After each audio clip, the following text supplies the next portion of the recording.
Sophie Chauveau, c'est en votre qualité d'écrivain que je vous reçois aujourd'hui. Picasso, tout le monde connaît Picasso. Il existe déjà plusieurs ouvrages dédiés à l'artiste. Pourtant, vous publiez le second tome d'une biographie chez Télémac. Mais alors, quelle est sa particularité? J'ai tenté de dire des vérités qui sont dites à droite à gauche, mais que j'ai compilées. Moi, je suis une dingue de Picasso. Je pense que c'est le génie du XXe siècle après qui la peinture ne sera plus jamais la même. Donc, je pense qu'il joue toujours un rôle important. Et en même temps, j'ai peu à peu, dans toute ma vie, parce que je l'aime depuis très longtemps, découvert quelque chose d'assez monstrueux dans le personnage et dans le psychisme du bonhomme, et l'obligation de mettre ça bout à bout. Il est apparu comme n'ayant pas été fait, ou très peu, ou comme ça, à droite à gauche. Et surtout, on ne touche pas. D'une part, on ne touche pas au génie, mais surtout, on ne touche pas à une affaire qui rapporte beaucoup. Vous apportez un éclairage nouveau sur l'artiste. On pouvait le savoir si on voulait. Comment on aurait pu le savoir? En lisant, comment vous avez travaillé pour avoir ces informations? Je n'ai publié d'informations que quand j'ai 3 sources. Je ne peux pas me permettre de mentir, vu l'importante descendance du bonhomme. Picasso a passé son temps à s'inventer, à se légender, un peu comme tout le monde, il n'y a pas de... voilà. Mais c'est très tôt une rockstar. Ce que j'entends par rockstar, c'est quelqu'un qui dépend de la pub, qui a besoin qu'on parle de lui, qui en a une nécessité réelle. Très jeune, à 25-30 ans, quand il devient riche et célèbre, il raconte qu'il a été très très pauvre. Il a été pauvre 3 mois dans sa vie. Bon. Et encore, il a été nourri, logé, entretenu par Max Jacob. Donc, il y a des fêlures, et les fêlures vont s'accentuer jusqu'à la guerre de 40, où tout d'un coup, grâce à Guernica, grâce au fait qu'il est resté à Paris pendant la guerre pour peindre, on en fait un héros. Dans le tome 2, vous nous dites cette phrase « Il peut tout se permettre, il est Picasso ». Oui. D'où lui vient cette impunité totale? Depuis la fin des années de la Grande Guerre, en fait, et le début des années 20, où il devient une espèce de star du grand monde, de la Café Society, de la jet set internationale. Pas longtemps, il s'habille en pingouin quelques années pour faire plaisir à Olga, qui est son épouse russe. Cette période-là, qui est la période de la grande crise de 20 à 30, ce qu'on appelle les années folles, il va goûter à tous les mets, à toutes les femmes, à tous les vins, à toutes les vies. Oui. Et à partir de ce moment-là, tout est à lui. Et comme ça marche, il exerce un pouvoir, une emprise, par son talent qui est indéniable sur à peu près tout le monde de l'art. Je crois que personne réellement intelligent va dire c'est pas bien, on va dire j'aime pas, c'est pas mon truc, c'est trop, il va trop loin, peu importe, c'est très bien quand même. Il va créer quelque chose. Il invente, il n'y a pas de progrès en art, on le sait bien, il n'y a pas de révolution en art. Picasso, c'est une marche au-dessus de tout le monde. Et il exerce une fascination sur les femmes, et il s'en sert beaucoup. Sur les hommes, il a beaucoup...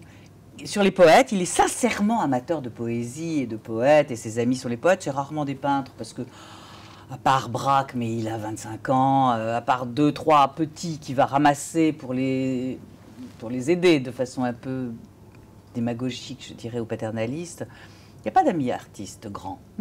Il a des amis poètes, des amis politiques, des amis journalistes, des amis éventuellement un peu sculpteurs, mais pas des peintres. À un moment, vous rapportez ça dans le tome 1 cette fois-ci, c'est la maman de Picasso qui dit « Je n'imagine pas que mon fils puisse rendre une femme heureuse ». Oui, alors d'abord elle est la mère de Picasso, c'est son seul fils. Elle met en garde, Olga, danseuse, mauvaise réputation dans les années 19-20, russe pour une espagnole, bon, c'est la dépravation. Et parce qu'en plus, elle l'a vu, elle le sait, Picasso n'est pas gentil avec les femmes. Est-ce qu'elle la met en garde pour la prévenir amicalement, sororellement, je dirais, ou est-ce qu'elle n'a juste pas envie de perdre son fils pour elle, enfin... On n'en sait rien, et on ne le saura jamais de toute façon. C'est une femme noire, sombre, une Andalouse foncée du Sud, très très profond. Elle n'a pas révélé beaucoup de secrets. Cette fascination, vous en avez parlé, il l'exerce autour des sculpteurs, des poètes qu'il fréquente. Il l'exerce aussi, bien sûr, autour des femmes. Et de ses enfants. Et de ses enfants, voilà. Est-ce que pour écrire ce livre, vous avez pu avoir une relation avec les enfants? Est-ce que vous les avez contactés? Alors, j'ai tenté par la bande des copains qui les connaissaient. Oui. La réponse a été non, on ne touche pas à Picasso. J'allais toucher à Picasso, je le savais moi que j'allais y toucher. Donc la réponse est non, il n'est pas question. Et moi, je ne parlerai pas à des enfants, je n'ai rien à en dire, sinon que J'ai souvent plaint les enfants petits, aujourd'hui ils sont vieux et on s'en fiche, d'avoir eu ce père-là. Je pense qu'il y a des grandes, grandes douleurs. Je pense que voilà, ça a été très rude, les uns comme les autres. Peut-être pas Maya. Peut-être pas Maya, parce qu'elle a été protégée par une espèce de secret qui va entourer et sa naissance et sa mère pendant très longtemps. Mais elle a vu son père à l'œuvre. Vous rapportez même dans le livre certains détails, par exemple que Picasso s'inspire des jouets de Claude pour ses céramiques. Il fait des choses extraordinaires. Il offre une petite voiture à Claude, il la récupère, enfin, la tête d'une guenon. Enfin, mais quand on voit les œuvres, on se dit qu'il a eu raison, c'est génial. On voit le gamin qui pleure parce qu'on lui reprend son jouet. Bon, tant pis, hein, on lui rachètera un, c'est pas grave ça. On manque pas de sous chez ces gens-là. Mais le génie de Picasso de voir quelque chose et de voir immédiatement. Vous connaissez, tout le monde connaît, je pense, la selle de vélo qui devient les cornes d'un taureau. Et c'est... Enfin, on ne peut pas douter que ce soit les cornes d'un taureau. C'est-à-dire, lui, il l'a vu, il l'a fait, et nous, on comprend tout de suite. On n'a pas besoin d'explication. Vous voyez, là, dans votre ton, dans votre manière d'être, on voit l'émerveillement encore que vous avez. Ah, la passion est totale. Pour l'artiste. Il y a cette ambivalence dans le livre. Il y a à la fois tout ce que l'on décrit et cet émerveillement. C'est un génie et un monstre. Voilà. Je ne suis pas sûre, mais je ne suis pas psy, que l'un soit obligatoire pour aller avec l'autre. Et là, justement, quand on regarde bien les deux tomes chez Télémac, donc on voit vraiment l'ambivalence. Donc un peu les deux visages de Picasso. Et d'ailleurs, en sous-titre, il y a le regard du Minotaure. Oui. Minotaure, rappelez-nous un peu le symbole du Minotaure. L'avatar de Picasso, c'est le taureau, c'est la corrida, c'est le toréador, c'est la mise à mort. C'est-à-dire, il est tous les personnages de la corrida, sauf sans doute le cheval, qui est souvent sacrifié en cornet et qui est un peu la femme. Dans sa mythologie, il le dit, hein, je n'invente rien. Donc il est celui qui tue, celui qui a le goût du sang. Et il a été à 2-3 ans emmené par son père à la corrida. C'est une initiation de la très très très petite enfance. Il y a une analogie constante de la corrida dans l'œuvre de Picasso. Ça revient d'ailleurs, c'est un peu comme les radis. La corrida revient sans arrêt dans ses séries. Mais c'est génial, il en fait des choses, mais... Moi, qui n'aime pas la corrida, je peux vous dire qu'il y a des tableaux qui me font pleurer tellement ils sont beaux. Et ce sang, on le retrouve aussi dans les paroles de Françoise. Elle dit qu'il peint avec le sang des autres.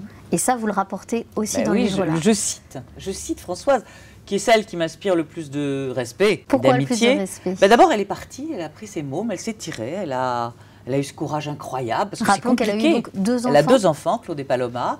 Qui sont Claude, c'est le sosie de Picasso. Voilà. Il est dans l'identification magnifique de lui-même. Et Paloma, c'est une séductrice. Enfin, c'est sa séductrice. Il dit, elle ne me plaise pas autant que Paloma me séduit quand elle est petite. Françoise, un jour, elle est partie et elle a sauvé sa peau et la peau de ses enfants, je pense vraiment, et que voilà, elle a eu un certain courage et une grande dignité parce qu'il lui a saboté sa vie entière. Elle était peintre, elle a été interdite d'exposition à Paris, en France. Enfin, c'est allé très très loin dans l'empêchement de vivre. Vous avez déjà écrit plusieurs biographies sur d'autres artistes. Pourquoi ce choix de Picasso? Est-ce que vous avez eu une rencontre avec lui, directe ou indirecte d'ailleurs? J'ai eu la chance de le croiser quand j'étais môme. C'était pas une chance parce qu'il n'était pas très sympa. Mais c'est pas du tout à cause de ça. Moi, j'ai 13 ans, je crois, quand il y a la grande exposition, la première rétrospective de Picasso 66. Je vais là, comme bizarrement, j'étais une môme qui allait dans les expos, les galeries et tout ça, j'aimais ça. Et je sors de là en sachant que ma vie ne sera pas celle que mes parents traçaient pour moi, celle que j'aurais dû avoir si j'étais restée la fille gentille de ses parents. Je vais aller vers cet endroit-là du monde. Alors, dans la grande rétrospective de Picasso, il y a énormément de choses. J'ai revu le catalogue à l'occasion de ce livre, j'ai retrouvé des moments, des mois profonds de l'adolescente que je suis à ce moment-là, qui se dit oh, c'est ça que je veux vivre là, je veux aller habiter là. Une révélation. Ah ben c'est un choc absolu, c'est genre syndrome de Stendhal. Hein. Ah oui, non mais vraiment, du jour au lendemain, voilà. Oui, je sais quelque chose. Après, il va malheureusement me conforter par son œuvre. Oui. Et au fur et à mesure que moi je vais me renseigner, parce que comme j'ai une passion réelle, naissante à ce moment-là, je vais tout lire, je vais tout dévorer, et y compris les numéros de Paris Match, où toutes les semaines ils posent avec des femmes, des enfants, quelque chose d'un peu ramenard, que la jeune fille intègre et pure que je suis déteste. Est-ce que vous avez hésité avant de faire toutes ces Oui, je voulais pas faire Picasso. Je voulais pas écrire sur Picasso. Je pensais que j'étais trop petite, que j'étais pas à la hauteur, que voilà, il fallait être un historien de l'art très compétent pour le faire. Et puis à un moment donné, c'est mon éditeur en fait, il m'a dit mais arrêtez de tourner autour de Pau, vous en rêvez du Picasso, faites-le. Et tout d'un coup, je me sentis libérée. Je dis allez, j'y vais.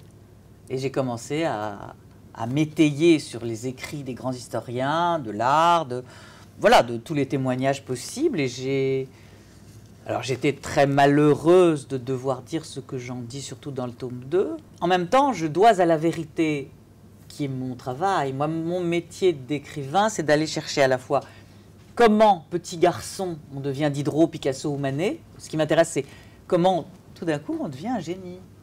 Qu'est-ce qui s'est passé? Comment ça se joue, ce truc-là? Donc, je vais chercher ça. Donc, j'ai une fouille psychologique qui va continuer sur la vie entière. Et ce que je découvre ne me plaît pas du tout. Je trouve que ça se voit un peu, cette déception, parce que dans le tout premier chapitre, rappelons que c'est chronologique, vous l'appelez Mon Picasso, après, vous l'appelez Pablo. Oui, c'est un enfant, et je ne vais pas l'appeler Picasso. Il s'appelle d'ailleurs pas Picasso, il s'appelle Ruiz. Oui, c'est Donc vrai. je ne vais pas l'appeler Ruiz, personne ne saurait de qui je parle. Donc je l'appelle Pablo, parce que tout le monde l'appelle Pablo à ce moment-là, ou Pablito. Puis il va devenir Picasso le jour où il va changer son nom quand même. Il faut attendre ce moment-là où il quitte le nom de son père qui est peintre. C'est une forme de désaveu et de déni absolu pour prendre celui de sa mère. Donc c'est un moment compliqué, tout ça est compliqué. Oui, hein. tout ça est compliqué. Le tremblement de terre, c'est une histoire que personne raconte mais qui est connue. La mort de sa petite sœur où tout d'un coup il va défier Dieu, oui, qui est quand même une condamnation à peindre pour lui. Oui. Il est obligé, il joue Dieu toute sa vie. Oui. Après ça, c'est psychologiquement des arcanes qu'on ne dit jamais, mais qui ont lieu pour de vrai. Oui, parce que vous le Je rappelez n'invente encore, rien. dans le deuxième tome, vous dites le pacte fait avec Dieu lors de la mort de sa petite sœur. Oui. Donc tout du long de sa vie. Alors, l'explication, c'est que sa sœur va mourir d'une typhoïde, fièvre typhoïde, je crois, je ne me souviens plus bien. Et il va à l'église, on est dans la superstition espagnole, au plein de ce qu'on peut imaginer à la Corogne, à ce moment-là, et il dit à Dieu, il s'adresse directement à Dieu, ce petit garçon, pas très croyant, mais très superstitieux, ce qui restera toute sa vie. Et il dit, si tu sauves Conchita, j'arrête de peindre. Il a 13 ans. Il est donc condamné à peindre, puisqu'elle meurt. C'est un pacte de mort, c'est terrible. Est-ce que, à la lumière de tout ce que vous avez pu découvrir, vous regardez différemment les tableaux de Picasso? Ben non, je peux vous promettre. D'autant que moi, j'ai lu beaucoup des critiques, des hagiographes, des amis de Picasso qui disent que les années 70, 73 sont horribles, une sexualité débridée, c'est des graffitis, on dirait des dessins de chiottes, disent les critiques d'art. Puis moi, je les regarde, je les re-regarde, je me dis, attends, il y a du génie encore là-dedans, c'est dingue. C'est dingue parce qu'il va mourir, il est diminué, il est l'ombre de lui-même, et il sort des choses, mais waouh! Combien de temps vous avez mis pour écrire Toute ma vie est 3 ans. Toute votre vie est 3 ans, c'est beau. C'est vrai? L'amour dure 3 ans, non là c'est bien plus. Non, je l'aime toujours, Bien hélas. plus. Voilà. On peut Voyez, aimer des salauds. Cette phrase est belle, je l'aime toujours, hélas. Je peux pas dire autre chose, c'est vrai. Et vous le dites d'ailleurs dans la préface du premier tome, je l'adule, et après vous dites, il est mon ennemi radical et définitif. Ah oui. Je suis une femme. La manière dont il traite toutes les femmes. Toutes les femmes. C'est insupportable. Toutes les femmes. Toutes les femmes. Vraiment toutes les Pas femmes. de quartier. Oui, voilà, c'est même pas un moment de sa vie. Non, non. Toutes les femmes. Toutes les femmes qu'il rencontre. Toutes les femmes qu'il met dans son lit. Alors, d'abord, il les séduit. Il doit être extrêmement convaincant. Je n'en doute absolument pas. D'abord, d'ailleurs, il les aime. Contrairement à plein de grands pervers, lui, il est réellement épris. Et je crois, alors là, je fais de la psychanalyse de prise unique, si on veut, de Monoprix. Je pense qu'il leur en veut de les avoir tant aimés. Il fait payer les sentiments qu'il n'aurait pas dû avoir et qu'il a eu. La faiblesse, Et l'émotion l'émotion dont aussi. il a besoin. Ça alimente. On a très envie, quand on lit cette biographie, de faire aussi des pauses et surtout d'aller voir les œuvres de Picasso. C'est aussi... J'ai réussi mon coup. Ça va, Oui. c'est bon. Oui, oui. Quand j'écris sur un peintre, j'ai très envie que les gens aillent vérifier ce que je raconte. Très souvent, j'essaye de faire la genèse d'un tableau, comment il vient, de quoi, qu'est-ce qu'il nourrit. Si on ne va pas voir les Demoiselles d'Avignon ou Guernica ou je ne sais pas quels autres tableaux que j'ai un peu détaillés, sur lesquels j'ai fait carrément un focus sur un chapitre entier, j'ai raté.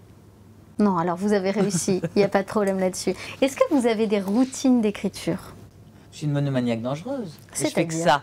Oui, mais alors... C'est-à-dire, j'écris sur un papier couché, glacé, brillant, qui glisse très donnez-nous très la vite. recette pour qu'on... Quoi Donnez-nous la recette alors. Ah bah non, mais non, Attendez, c'est vous avez écrit juste une tellement de livres. sensualité de l'écriture. D'accord. J'écris à l'encre, il faut qu'elle brille, il faut qu'elle je vois une encre très brillante sur mon D'accord. papier. Il y a un côté... je suis un artisan, moi, je fais à la main. Je tape après sur l'ordinateur Oui, parce que pour c'est remettre, utile, mais... voilà. Mais non, je fais tout comme ça à la main, avec un plaisir incroyable. Et quand une phrase boite encore sur l'ordinateur, je la reprends à la main. Je pense profondément ouais. que la langue, c'est-à-dire ma langue, c'est-à-dire le rythme que je lui donne, son tempo, vient de la pulsation cardiaque, le pouls, la tête. Comment D'accord. ça marche? Donc c'est la main qui Vraiment- conduit. Et vous écrivez toujours au même endroit? Non, je change de fauteuil toutes les 2 heures. D'accord. Vous écrivez Ah. chez vous? J'écris chez moi, oui. j'ai Jamais pas- dans un café, dans une bibliothèque? Je peux aller bosser en bibliothèque, mais là, j'écris pas. C'est pas de la création, c'est Oui. des prises de notes. Mhm. Je peux aller dans un café pour relire, pour pas répondre au téléphone, au mail, au machin, au truc, Pour être en faire autarcie. une niche écologique. Oui, j'ai une capacité de concentration qui est hallucinante. Donc, de toute façon, quand je rentre en concentration, je ne vois plus rien ni personne. On peut mourir à côté de moi. Vous travaillez avec de la musique?